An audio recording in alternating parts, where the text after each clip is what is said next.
It was Keynes' rejection of Say's law of the market which made people think his economic theory was revolutionary. Almost 75 years earlier, Marx had pointed out that only an accelerated capital expansion allows for an increase of employment. For Marx, Say's law of the market was sheer nonsense in view of the growing discrepancy between the profit needs of capital expansion and the rationally considered productive requirements of society. Between the social demand in capitalism and the actual social needs, and he pointed out that capital accumulation implies an industrial reserve army of unemployed. Keynes had a definition of full employment that is quite misleading. By no means should this be taken literally. Keynes never describes a situation where full employment actually exists. Instead, he rather describes a situation where the most amount of employment that can exist exists. Now you can see why the term is misleading. One wonders if he intended it to be this way.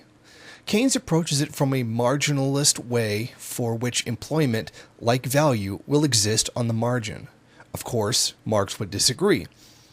Marx's theory, by contrast, is based on the nature of commodities and money as a social relationship of production, labor value, and labor power as a commodity, and his theory of surplus value. The marginalist view of unemployment and employment is based upon their own view of value.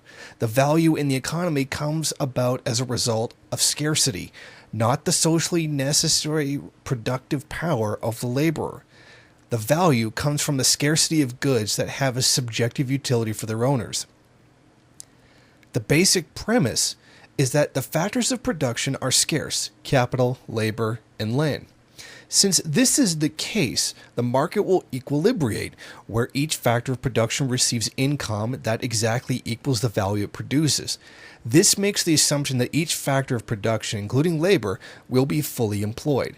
Because of this, the assumption is drawn that the only possible result is full employment, since economic equilibrium is only possible in a free market. Marx saw something that Keynes clearly did not see, which is important because it reaches the heart of the monetary and fiscal field which he focused on so greatly. What Marx noted was that money was not just a measure of value and a medium of exchange, but that it also had an independent form of the existence of exchange value. Value assumes two forms, that of money and, at another time, that of other commodities. While it is in the money form, it preserves and expands itself. The market economy and capital accumulation have contradictions and difficulties that appear as monetary troubles. The buying and selling process is disrupted by the fact that money has two different functions. The problem arises from the fact that a seller is not forced to buy, but may keep his wealth in the money form.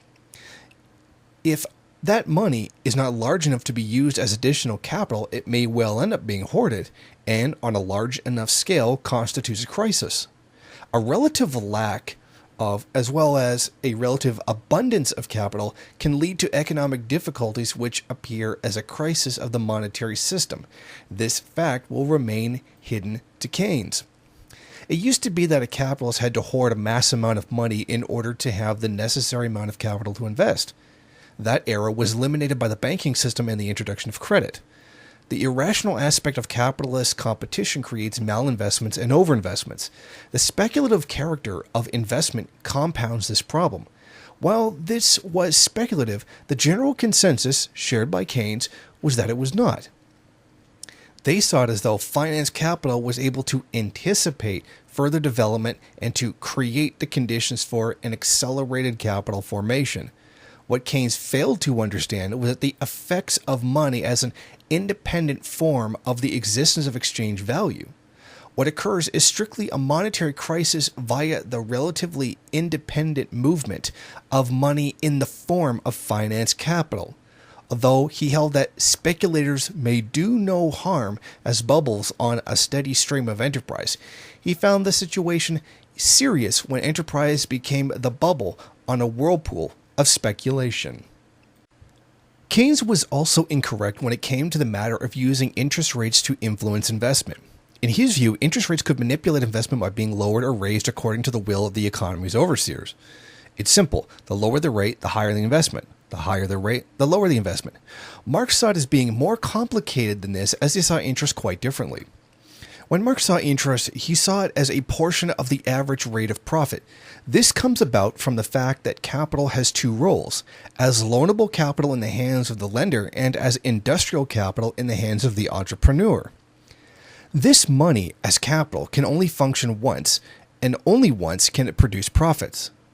Once rent is eliminated from the equation, profit is divided up into profit and interest. No matter the ratio between profit and interest, it does not affect the basic problems of capitalist production. The rate of interest cannot have the predominant spot assigned to it by monetary theory because it is limited by the rate of profit.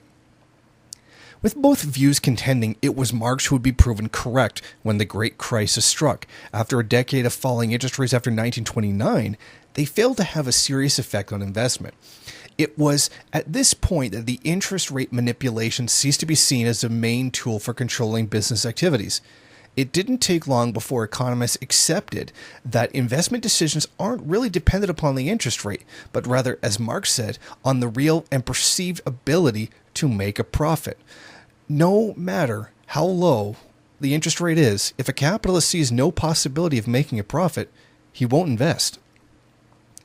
Keynes was forced to eventually admit that he was wrong. He admitted the economic limitations of interest rate manipulations. He concluded in general theory that the collapse in the marginal efficiency of capital may be so complete that no practical reduction in the interest rate will be enough to stimulate investments. He also added that with markets organized and influenced as they are, he wrote, the market estimation of marginal efficiency of capital may suffer such enormous fluctuations that it cannot be sufficiently offset by corresponding fluctuations in the rate of interest.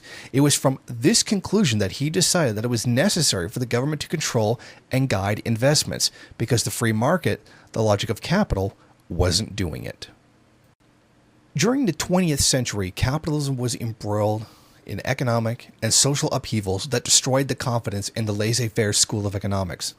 The Times demanded that Marx's criticism of capitalism and bourgeois society could not be ignored.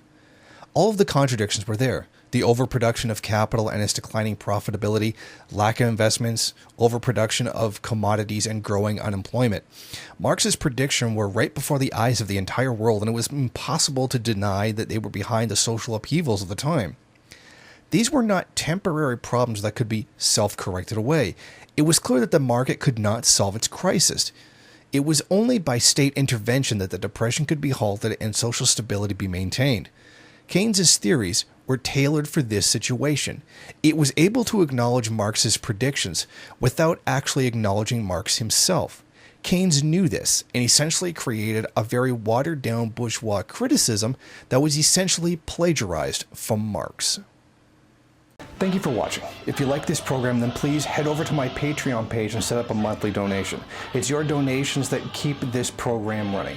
Also, if you would like, please rate, comment, subscribe, and share in various social media.